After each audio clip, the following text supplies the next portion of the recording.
5 years after the CDC initiated a crackdown on opioid pain medications, experts have concluded the policy has really been a miserable failure. Overdose deaths have gone up, not down.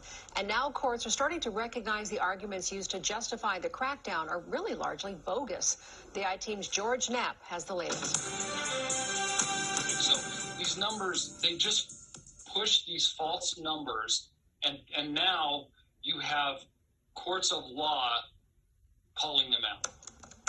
Las Vegas physician Dan Laird has a unique vantage point from which to evaluate the great opioid crackdown. He's not only a pain management doctor, but is also an attorney who's represented patients who suffered after being denied legal medications. Of the 50 million Americans plagued by chronic pain, about 20 million depend on prescription opioids to try and lead somewhat normal lives. Since 2016, those millions have suffered immensely because of a war on legal pain meds. Chronic pain patients are basically in a fight for their lives. They've been under attack for several years now with this anti-opioid sentiment and sort of the overreaction to the opioid crisis.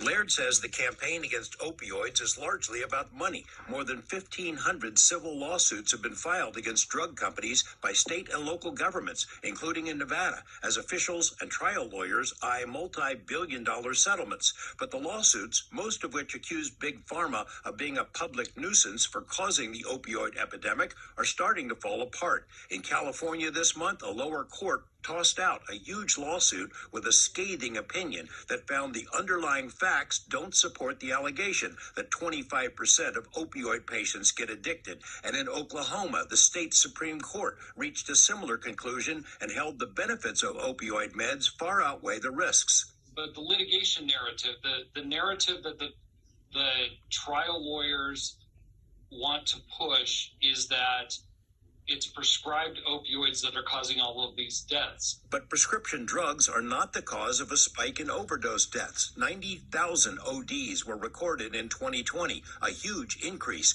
but 87% of those were caused by illegal street drugs, notably fentanyl and heroin, not prescription medication. Cutting down on prescriptions hasn't worked because legal pain patients are not the ones overdosing. Studies show less than 1% of them become addicted, not 25%. As alleged in the lawsuits. Millions of patients who followed the rules and their doctors have been cut off altogether or had their dosages slashed. Suicides among those patients jumped 470%, many of them veterans in pain who were cut off by the VA. Patients are starting to fight back by suing doctors and hospitals who deny legitimate medication.